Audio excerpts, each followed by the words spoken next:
Hello student, good morning.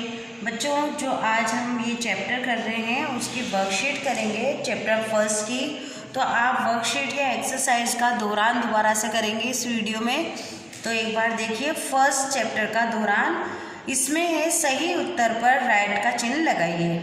हम किसके पलने में झूल कर पले हैं? हम किसके पलने में झूल कर पले हैं? पवन के, माँ के, सूर्य के। तो आपको टिक लगाना है क, पवन के। किसकी किरणें उड़ की कली खिलाती है? चंद्रमा की, सूरज की, पवन की। तो किसकी किरणें उड़ की कली खिलाती है? सूरज की किरणें। किसकी? सूरज की। हमारा मालिक कौन है? ईश्वर, सूर्य या भ्रमर? हमारा मालिक कौन है? ईश्वर, सूर्य या भ्रमर? तो हमारा मालिक है ईश्वर। हमने एक सूत्र में बंधकर क्या सीखा है? हमने एक सूत्र में बंधकर गले का हार बनना सीखा है। दोबारा से रिपीट करेंगे। हम किसके पलने में झूल रहे हैं? झूल कर पले हैं या हम झूल रहे हैं? इस तरीके से दोनों तरह से क्वेश्चन आ सकता है। तो हम किसके पलने में झूल कर पले हैं? पवन के। पवन यानी क्या होता है? हवा। किसकी किरणें उड़ की कली खिलाती है? सूरज की। हमारा मालिक कौन है? ईश्वर। हमने एक सूत्र में बंधकर क्या सीखा है? गले का हार बनना। अब ये जो आपको दे रखी है ये है कविता की पंक्तियाँ पूरी करनी है। इस तरीके से जो ये फिल इन द ब्लैंक्स दे रखे हैं आपको, इसमें कविता की लाइनें आपको पूरी करनी है। तो आप अपनी बुक में से कविता देखकर और इसको पूरा कर सकते हैं। अब आगे की एक्सरसाइज देखेंगे बच्चों। ये देखिए, रेखांकित शब्द व्याकरण में क्या है? नीचे कुछ शब्द दिए जा रहे हैं, विद्यार्थी इन्हें समझें और लिखें। एक धरती। धरती क्या है? एक धरती। तो वो क्या है? विशेषण है। क्या है ये? विशेषण। हमारा चांद, ये कौन सा विशेषण है? सर्वनाभिक विशेषण। कौन सा विशेषण है ये? सर्वनाभिक विशेषण। अबे मीठे स्वर, ये क्या है? विशेषण। गगन, एक गगन विशेषण। तो नीचे जो शब्द दिए जा रहे हैं विद्यार्थी इन्हें समझेंगे और लिखेंगे। इस तरीके से मैंने आपको ये करवाया है कि ये सभी शब्द जो विशेषता बता रहे हैं इन्हें विशेषण कहते हैं। एक धरती विशेषण है। हमारा चांद, जब चांद है तो विशेषण है, पर हमारा आ गया तो सर्वनामिक विशेषण। मीठे भी विशेषण है और एक भी विशेषण है। ये एक, हमारा, मीठे, एक, ये शब्द क्या है बच्चों? ये विशेषण है जो इन सब की विशेषता बता रहे हैं। अब आते हैं हम काव्यांश पढ़कर उसके उत्तर भी देंगे और काव्यांश का सरलार्थ अर्थ भी करेंगे। रंग रंग के रूप हमारे अलग अलग है क्यारी क्यारी, लेकिन हम सबसे ही मिलकर एक उपवन की शोभा सारी। ये जो कविता है पाठ 3 की, हम सब सुमन एक उपवन के, इसमें से ये लिया गया है। इसमें है कि रंग रंग के रूप हमारे, हम जैसे फूल रहते हैं अलग अलग रंग के रहते हैं, पर उसमें क्या होता है और अलग अलग क्यारियाँ होती है। अलग अलग क्यारियाँ से मतलब है कि जैसे वाइट रंग के फूल हैं तो वो अलग क्यारी में हैं, रेड कलर के हैं तो अलग क्यारी में हैं। पर इसमें क्यारियाँ, फूल, ये सब किससे तुलना करिए? जैसे सुमन है, सुमन यानी फूल, तो फूल बताया है मनुष्य को, और ये उपवन बताया है सारे देश को। सारा देश और बगीचा एक पूरा देश के समान है। और जो हमारी जाति है, अलग अलग देश है, अलग अलग प्रांत है, ये सब क्या है? हमारा जो क्यारियाँ हैं उससे तुलना की है। तो इस तरीके से मतलब जो हमारा देश है इसमें विभिन्न प्रकार की जातियाँ हैं, अलग अलग बोलियाँ हैं, अलग अलग, फिर भी हम सब क्या हैं? एक ही उपवन के अलग अलग रंग के फूल हैं और हमारा उपवन तो एक ही है। मतलब हम सब एक ही विश्व में रहते हैं, हमारा एक ही ईश्वर है, अलग अलग जाति है, अलग अलग रंग होते हुए भी हम सब क्या हैं? एक ही उपवन के सुमन हैं।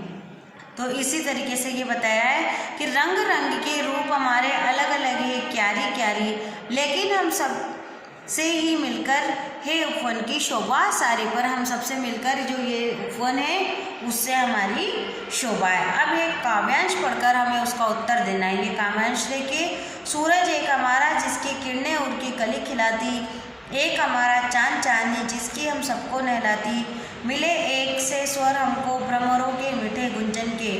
अब इसमें आप देखिए क्वेश्चन, इसके क्वेश्चन में सूरज कितने हैं, तो बच्चों क्या लिखा है यहाँ, सूरज एक हमारा, यानी हमारे एक सूरज हैं। चांदनी क्या करती है, चांदनी हमें नहलाती है, किससे, शीतलता से, ठंडाई से हमें नहलाती है। मतलब चांदनी में जब हम खड़े रहते हैं रात में तो उसका जो उजाला रहता है, उसका प्रकाश कैसा रहता है, हमें शीतलता प्रदान करता है। भ्रमरों का गुंजन कैसा है, मीठा है, भ्रमरों का मीठा गुंजन है। अब आप देखिए बच्चों समानार्थक शब्द यानी पर्यायवाची शब्द। पर्यायवाची शब्द में पवन, पवन यानी हवा वायु, चंद्रमा सोम चांद, भ्रमर भंवरा और अली, सूर्य रवि दिनकर, पृथ्वी धरती भूमि, सुमन फूल और कुसुम। तो ये हो गए हमारे समानार्थी शब्द। अब है तुक मिलाने वाले शब्द। तुक मिलाने वाले शब्द क्या होते हैं, जैसे पवन, तो पवन का तुक मिलाते हुए शब्द क्या है, हवन, क्यारी प्यारी, सीखा तीखा, वन जन। तो ये हो गए हमारे तुक मिलाते हुए शब्द। तो बच्चों ये थे हमारे जो बुक थी उसका अभ्यास कार्य, मैंने दोबारा से रिपीट किया था, जबकि ये पहले भी हम कर चुके हैं। अब जो वर्कशीट है वो मैंने आपको एक बार पहले भी समझाई है, आज मैं दोबारा से उसको समझा रही हूँ। आप अगर इसको इतनी बार रिपीट करेंगे तो क्वेश्चन आंसर आपको कहीं से भी उठा के दे, आप आराम से उसको कर सकते हैं। इसके बाद हम जो नेक्स्ट वीडियो आएगी हमारे नेक्स्ट वीक की, उसमें हम चैप्टर 2 लेंगे। तो आप अभी वर्कशीट भी देख लीजिए इसकी। प्रकृति में कौन सी भावना छिपी है, हम सब सुमन एक उपवन के कविता के आधार पर बताइए। एकता की भावना या अनेकता की भावना, प्रकृति में कौन सी भावना छिपी है, एकता की भावना। तो हम इसको क्या करेंगे, टिक लगाएंगे। प्रकृति में कौन सी भावना छिपी है, हम सब एक सुमन उपवन के कविता के आधार पर एकता की भावना छुपी है। दूसरा है, हम सब सुमन एक उपवन के कविता के अनुसार भारत की ताकत क्या है, विविधता या एकता। तो आपका इसका आंसर होगा एकता। हम किसके झूले में झूले हैं, किसके झूले में झूले हैं, पवन के। तो आप पवन को टिक लगाएंगे। आगे देखिए, हम सब सुमन एक उपवन के कविता के अनुसार हम किसके श्रृंगार हैं, छोटे बड़े या धनी निर्धन। हम सब सुमन एक उपवन के कविता के अनुसार हम किसके श्रृंगार हैं, छोटे बड़े या धनी निर्धन, धनी निर्धन। किसकी किरणें उड़ की कली खिलाती है, किसकी किरणें उड़ की कली खिलाती है, तो सूर्य की खिलाती है या चंद्रमा की। तो आप आंसर लिखेंगे चंद्रमा की। अब इसके क्वेश्चन आंसर देखिए, आप क्लास 3 में हैं बच्चों, मैं इसके आंसर आपको समझा सकती हूँ, आप इसको इजी वे में लिख सकते हैं। सुमन कौन है, हम सब सुमन एक उपवन की कविता के आधार पर, सुमन किसे बताया गया है, सुमन हमें बताया गया है, यानी सुमन यानी होता है फूल, और सुमन की तुलना किससे करी गई है, सुमन की तुलना मनुष्य से की गई है। तो हम पढ़ रहे थे फर्स्ट क्वेश्चन, सुमन कौन है, हम सब सुमन एक उपवन के कविता के आधार पर बताइए। तो अब बच्चों इसमें सुमन किसे कहा गया है, सुमन भारत के वासी हैं। सुमन यानी क्या होता है, फूल, अभी भी मैंने बताया आपको। और सुमन भारत के वासी हैं, जो भारत में रहने वाले हैं उन सबको सुमन कहा गया है। किसके उपवन की शोभा है, हम किसके उपवन की शोभा है, हम भारत रूपी बाग के उपवन की शोभा है। हम क्या है, भारत रूपी बाग के उपवन की शोभा है। हम सब सुमन एक उपवन की कविता के आधार पर, हम सब जन्म कहाँ हुआ है, हमारा सबका जन्म कहाँ हुआ है, हम सब सुमन एक उपवन की कविता के आधार पर हम सबका जन्म धरती पर हुआ है। कहाँ पर जन्म हुआ है हमारा, एक ही धरती पर जन्म हुआ है। हमें किसके मीठे स्वर मिले हैं? किसके मीठे स्वर मिले हैं? हमें भ्रमरों के मीठे स्वर मिले हैं। हम सब सुमन एक उपवन के कविता में लेखक कौन है? हम सब सुमन एक जो कविता है उसके लेखक का नाम है द्वारिका प्रसाद माहेश्वरी। क्या नाम है उसका? द्वारिका प्रसाद माहेश्वरी। अब आगे की एक्सरसाइज देखिए आप।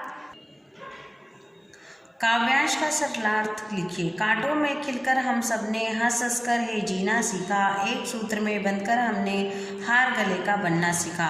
काव्यांश के जो सरलार्थ है इसमें आप कांटों से खिलकर हम सबने क्या करना है, यानी हम कष्टों में रहकर भी, हमें इतने भी कष्टों, उस कष्टों में दुखी रहकर भी हम क्या करते हैं, हम हमेशा सदा मुस्कुराते रहते, हंसते रहते हैं। तो इसलिए आया है कि हमने कांटों में भी खिलकर हंस हंस कर जीना सीखा, मतलब कष्टों में रहकर भी हम हंसते रहते हैं। और हम सब एक सूत्र में बंधे हैं और हम सब इसके गले का हार हैं। वाक्य बनाएं।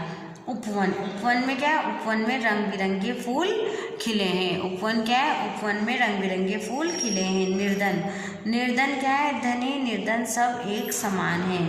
निर्धन क्या है? धनी निर्धन सब एक समान है। भ्रमर, फूलों पर भ्रमर गुंजन कर रहे हैं। फूलों पर भ्रमर गुंजन कर रहे हैं। आपको इनके वाक्य बनाने बच्चों। पवन यानी ठंडी पवन बह रही है। पवन का क्या है? ठंडी पवन बह रही है। सूरज पूर्व दिशा से निकलता है। इसके अलावा भी आप अपने अकॉर्डिंग भी और वाक्य भी बना सकते हैं। अब आते हैं पार्ट ख, यानी कि भाग ख पे। विशेषण शब्द लिखिए। विशेषण शब्द चांद। चांद का विशेष क्या है? ये क्या, किसकी विशेषता बताता है? चांद कि चांद कैसा होता है? उज्जवल होता है। तो इसका विशेषण क्या है कि ये उज्जवल है। स्वर, स्वर कैसे होते हैं? मधुर होते हैं। गगन कैसा होता है? नीला होता है। सुगंध कैसी होती है? भीनी भीनी होती है। तो चांद उज्जवल, स्वर मधुर और गगन कैसा होता है? नीला, और सुगंध कैसी होती है? भीनी भीनी। अब पर्यायवाची शब्द बच्चों, पर्यायवाची शब्द आपको दे रखे हैं एक्सरसाइज में, 2 करने हैं आपको। सूर्य, सूर्य का क्या होगा? सूरज और रवि। चंद्रमा का क्या होगा? चंद्र और चांद। पवन का वायु हवा। पृथ्वी का भूमि धरती। सुमन का पुष्प फूल। अब विपरीत, विपरीत शब्द लिखिए। रोशनी का अंधेरा। धनी का निर्धन। धरती का आकाश। कांटा फूल। एकता अनेकता। तो रोशनी का क्या होगा? अंधेरा। धनी का निर्धन। धरती का आकाश। कांटा फूल। एकता अनेकता। तो ये हो गए बच्चों हमारे विपरीत शब्द। तो ये है हमारी एक्सरसाइज और बुक की एक्सरसाइज, दोनों हमने किए। आप इसे फील करेंगे और समझेंगे। Thank you.